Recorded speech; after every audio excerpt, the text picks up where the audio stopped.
Assalamualaikum warahmatullahi wabarakatuh. Perkenalkan nama saya Indah Krisnawati Rahayu dengan NIM 6321052 dari Prodi Akuntansi Fakultas Ekonomi dan Bisnis, Universitas Winasarana Informatika dengan jurusan akuntansi. Pada kesempatan ini, saya akan menampilkan hasil penelitian saya dengan judul pengaruh rasio likuiditas, rasio solvabilitas, dan rasio aktivitas terhadap kinerja keuangan studi pada perusahaan manufaktur subsektor makanan dan minuman yang terdaftar di Bursa Efek Indonesia. Latar belakang, kinerja keuangan perusahaan dapat dianalisis melalui pelaporan keuangan. Dengan analisis rasio menjadi metode yang umum.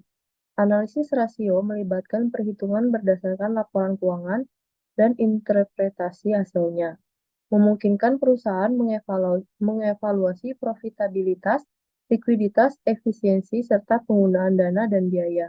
Dengan indikator ini, perusahaan dapat memahami situasi keuangannya dan mengambil tindakan yang diperlukan. Analisis rasio juga membantu manajer dalam mengambil keputusan dan perencanaan prospek masa depan. Perbedaan penelitian. Yang pertama, hasil dari penelitian terdahulu Widianingrum tahun 2022 menunjukkan bahwa rasio likuiditas atau current ratio berpengaruh positif terhadap kinerja keuangan return on asset. Sedangkan rasio solvabilitas debt to equity ratio berpengaruh negatif terhadap profitabilitas return on asset. Dan rasio aktivitas total asset turnover berpengaruh positif terhadap kinerja keuangan return on asset. Hasil berbeda ditunjukkan dari hasil penelitian terdahulu, yaitu Damayanti, Arifin, dan Rahmawati tahun 2023 berdasarkan rasio solvabilitas tidak berpengaruh signifikan terhadap kinerja keuangan, sedangkan rasio aktivitas berpengaruh terhadap kinerja keuangan dan rasio profitabilitas berpengaruh terhadap kinerja keuangan. Tujuan yang pertama, untuk menganalisis pengaruh rasio likuiditas terhadap kinerja keuangan perusahaan manufaktur subsektor makanan dan minuman yang terdaftar di Bursa Efek Indonesia. Yang kedua, untuk menganalisis pengaruh solvabilitas terhadap kinerja keuangan perusahaan manufaktur subsektor makanan dan minuman yang terdaftar di Bursa Efek Indonesia. Yang ketiga, untuk menganalisis pengaruh rasio aktivitas terhadap kinerja keuangan perusahaan manufaktur subsektor makanan dan minuman yang terdaftar di Bursa Efek Indonesia.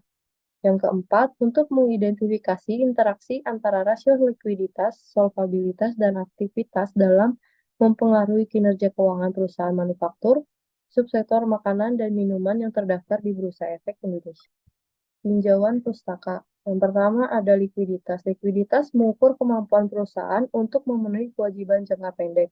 Rasio ini penting untuk menjaga stabilitas keuangan karena ketidakmampuan memenuhi kewajiban jangka pendek dapat menimbulkan masalah serius.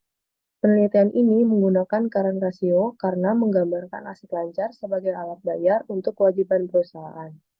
Solvabilitas. Solvabilitas mengukur kemampuan perusahaan memenuhi kewajiban jangka pendek. Jangka panjang. Ini menunjukkan kesehatan finansial perusahaan, yaitu apakah aset cukup untuk menutupi semua utang. Penelitian ini menggunakan DER untuk mengukur kemampuan perusahaan membayar utang dengan modal pemilik. Selanjutnya, aktivitas. Rasio aktivitas mengukur efektivitas perusahaan dalam memanfaatkan sumber daya. Total Asset Turnover atau TATO menunjukkan efisiensi penggunaan seluruh aset untuk menghasilkan penjualan. Penelitian ini menggunakan TATO untuk mengukur efisiensi perusahaan dalam memaksimalkan aset untuk penjualan optimal. Yang terakhir, kinerja keuangan. Kinerja keuangan menilai kesehatan dan efisiensi keuangan perusahaan. Penting bagi investor, kreditor, dan manajemen. Indikator kinerja keuangan mencakup pendapatan, pengeluaran, keuntungan, pengelolaan aset, utang, dan likuiditas. Penelitian ini menggunakan Return on Investment atau ROI untuk mengukur kinerja keuangan yang mencakup laba setelah pajak dan aset tetap yang digunakan perusahaan untuk memperoleh laba usaha. Hipotesis adalah jawaban sementara dalam rumusan masalah yang harus diuji kebenarannya atas suatu penelitian yang dilakukan agar dapat mempermudah dalam menganalisis permasalahan.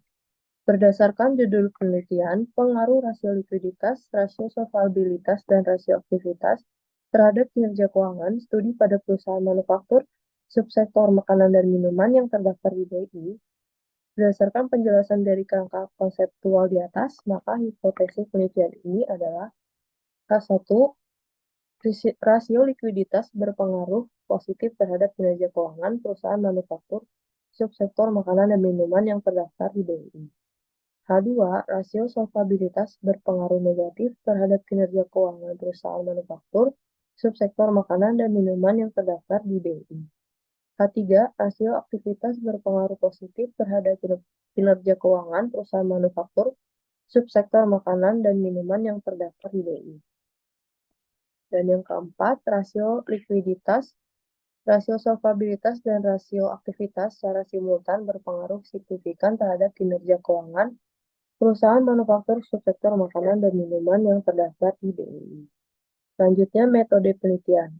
Jenis penelitian menggunakan metode kuantitatif melalui teknik statistik. Objek penelitian, ada 26 perusahaan manufaktur subsektor makanan dan minuman yang terdaftar di BI. Jenis dan data.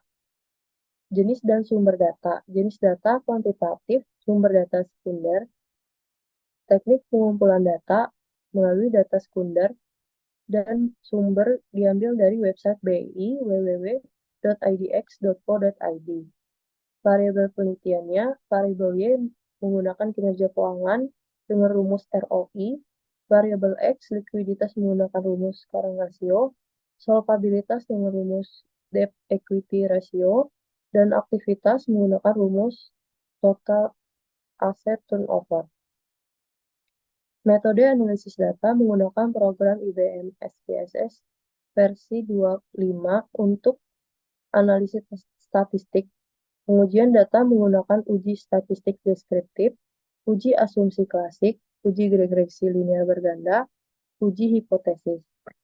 Kemudian pengambilan sampel yang pertama, perusahaan sektor makanan dan minuman yang terdaftar di BI tahun 2020 hingga 2023. Yang kedua, perusahaan menerbitkan laporan keuangan tahunan dan data keuangan lengkap yang dibutuhkan selama periode 2020 hingga 2023. Dan yang ketiga, perusahaan yang memiliki laba positif yang diteliti. Selanjutnya, metode pengambilan sampel. Hasil kriteria sampel terpilih 8 perusahaan sektor makanan dan minuman yang terdaftar di Bursa Efek Indonesia periode 2020 hingga 2023, yaitu ada CK, Delta, ICBP, Keju, Good, Mayor, Keju, dan Roti. Analisis statistik deskriptif. Current ratio atau CR menunjukkan kemampuan perusahaan yang dalam memenuhi kewajiban jangka pendeknya dengan aset lancar yang dimiliki. Rata-rata CR adalah 3,6525 dengan standar deviasi 1,93082, menunjukkan variasi yang cukup besar di antara perusahaan dengan sampel yang diteliti. Yang kedua, DER mengukur proporsi ekuitas dan hutang yang digunakan perusahaan untuk membiayai asetnya. Rata-rata DER 0,5734 dengan standar deviasi 0,36397 menunjukkan variasi moderat di antara perusahaan. Lalu TATO mengukur efisiensi perusahaan dalam menggunakan asetnya untuk menghasilkan penjualan. Rata-rata TATO adalah 1,2753 dengan standar deviasi 0,795629 menunjukkan variasi yang cukup besar di antara perusahaan dalam sampel. Dan terakhir, Return on Investment atau ROI mengukur keuntungan yang diperoleh dari investasi dibandingkan dengan biaya investasi tersebut. Rata-rata ROI adalah 0,1084 dengan standar deviasi 0,0425 menunjukkan variasi yang lebih kecil dibandingkan dengan variabel lainnya. Kemudian ada pengujian asumsi klasik. Yang pertama, uji normalitas. Uji normalitas dalam penelitian ini menggunakan one sample Kolmogorov-Smirnov test. Dari tabel tersebut diketahui bahwa nilai signifikan sebesar 0,200 yang lebih besar dari 0,05. Maka dapat disimpulkan bahwa data variabel dalam penelitian ini normal, di mana probabilitas lebih besar dari 0,05 sehingga dapat dikatakan berdistribusi normal. Yang kedua, uji heterokedastisitas. Dasar pengambilan keputusan dalam uji ini dengan grafik scatter plot. Gambar menunjukkan scatter plot titik-titiknya menyebar berada di atas dan di bawah angka 0 pada sumbu Y dan tidak mempunyai pola teratur yang jelas. Maka disimpulkan bahwa penelitian ini tidak mengalami masalah heterokedastisitas. Yang ketiga, uji multikolonialitas menunjukkan bahwa toleransi pada rasio likuiditas sebesar 0,414 lebih besar dibanding 0,10. Rasio solvabilitas sebesar 0,473 lebih besar dari 0,10.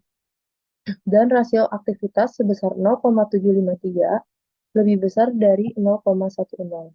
Dan nilai FIF pada rasio likuiditas sebesar 2,415 lebih kecil dari 10,00. Rasio solvabilitas sebesar 2,115 lebih besar dari 10,00, serta rasio aktivitas sebesar 1,329 lebih besar dari 10 lebih kecil dari 10,00. Dapat disimpulkan bahwa tidak terjadi multikolinialitas pada model regresi dalam penelitian ini. Yang keempat, uji autokorelasi yang diukur dengan menggunakan uji Durbin-Watson menunjukkan bahwa nilai Durbin-Watson sebesar 1,425. Nilai tersebut di antara min 2 dan plus 2. Artinya model regresi digunakan tidak terjadi autokorelasi.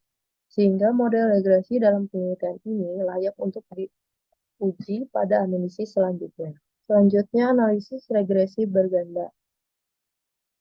Diperoleh persamaan dari hasil tersebut, Y sama dengan 0,195 min 0,004, min 0,098, min 012.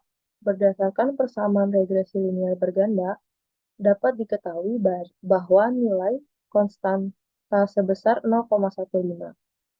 Artinya, apabila likuiditas, solvabilitas, dan aktivitas adalah 0 atau tetap, sehingga kinerja keuangan sebesar 0,195. Yang kedua, nilai koefisien regresi current ratio bernilai negatif sebesar min 0,004.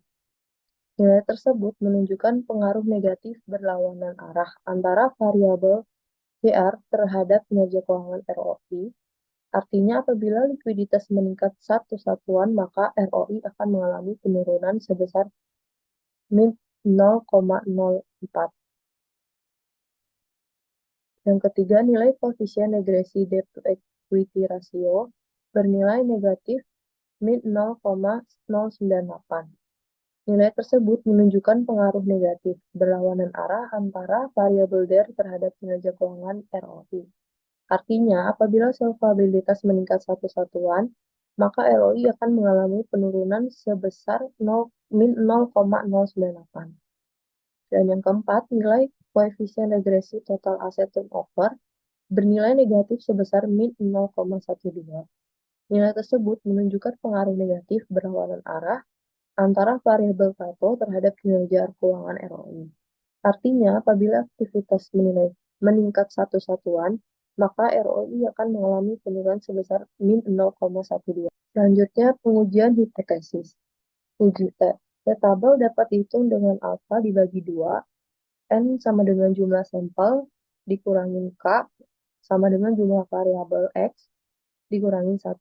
Maka hasil T-tabel dapat dalam uji ini sebesar 2,0458. Hasil uji T dapat diinterpretasikan secara parsial, pengaruh hubungan antara variabel independen, yaitu rasio likuiditas, rasio solvabilitas, dan rasio aktivitas terhadap variabel dependen kinerja keuangan, yang dimana variabel CR atau X1 menunjukkan nilai T hitung sebesar min 0,873, yang artinya bahwa T hitung lebih kecil dari T tabel, dan tingkat signifikan sebesar 0,390 lebih besar dari 0,5, yang dimana H0 diterima dan HA ditolak. Maka dapat disimpulkan bahwa pengaruh negatif namun tidak signifikan secara parsial terhadap kinerja keuangan. Yang kedua, variabel DER atau X2 menunjukkan nilai T hitung sebesar min 4,132 yang artinya bahwa T hitung lebih kecil dibanding T tabel, dan tingkat signifikan sebesar 0,000 lebih kecil dari 0,05, yang dimana HO ditolak dan HA diterima.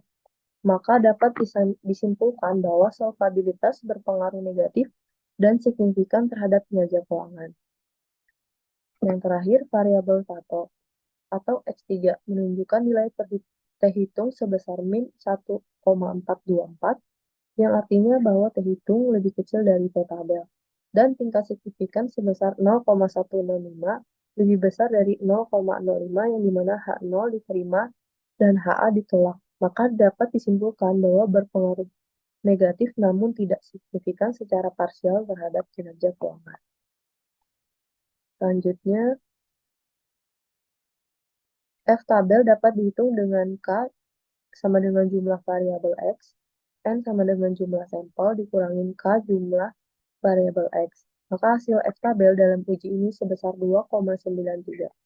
Dapat diperoleh hasil uji F menunjukkan bahwa F hitung bernilai 7,875 dan F tabel sebesar 2,93, yang berarti F hitung lebih besar dari F tabel dengan tingkat signifikansi sebesar 0,001 lebih kecil dari 0,05. Hal ini dapat disimpulkan bahwa current ratio, debt to equity, dan total asset turnover secara bersama-sama berpengaruh terhadap ROI atau kinerja keuangan. Uji koefisien determinasi. Berdasarkan output SPSS 25 dapat diketahui bahwa nilai R² sebesar 0,458 atau sama dengan 45,8%. Artinya, kontribusi pengaruh variabel independen yaitu current ratio, debt to equity, dan total term asset terhadap term on investment adalah sebesar 45,8%. Sedangkan sisanya 54,2% dipengaruhi variabel lain yang tidak dijelaskan pada penelitian.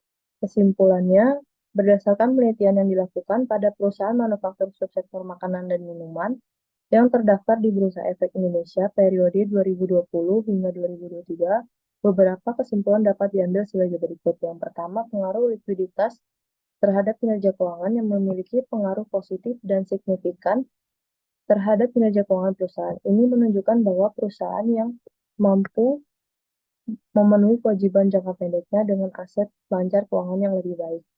Yang kedua, pengaruh rasio solvabilitas terhadap kinerja keuangan menunjukkan pengaruh negatif namun tidak signifikan terhadap kinerja keuangan. Hal ini mengidentifikasikan bahwa tingkat hutang yang tinggi relatif tidak berdampak secara signifikan terhadap kemampuan perusahaan untuk menghasilkan laba dari aset. Yang ketiga, pengaruh rasio aktivitas terhadap kinerja keuangan yang diukur dengan Tato menunjukkan pengaruh negatif namun tidak signifikan terhadap kinerja keuangan. Meskipun Tato penting dalam menganalisis efisiensi penggunaan aset, hasil ini menunjukkan bahwa rasio tidak cukup untuk sepenuhnya mengevaluasi kinerja keuangan perusahaan. Yang keempat, pengujian secara keseluruhan rasio solvabilitas, likuiditas, dan aktivitas berpengaruh positif dan signifikan terhadap kinerja keuangan perusahaan secara simultan. Yang terakhir ada saran. Berdasarkan kesimpulan di atas, beberapa saran yang dapat diberikan. Yang pertama, perusahaan sebaiknya terus meningkatkan likuiditas untuk memastikan bahwa mereka dapat memenuhi kewajiban jangka pendek dan meningkatkan kinerja keuangan secara keseluruhan. Ini dapat dilakukan dengan mengelola piutang dan persediaan secara lebih efisien serta menjaga tingkat kas yang memadai.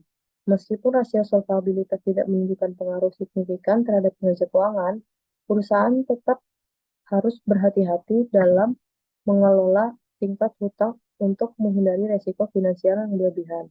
Yang ketiga, perusahaan perlu meningkatkan efisiensi penggunaan asetnya untuk meningkatkan Tato. Ini dapat dilakukan dengan memaksimalkan penggunaan aset yang dapat menjual aset yang tidak produktif.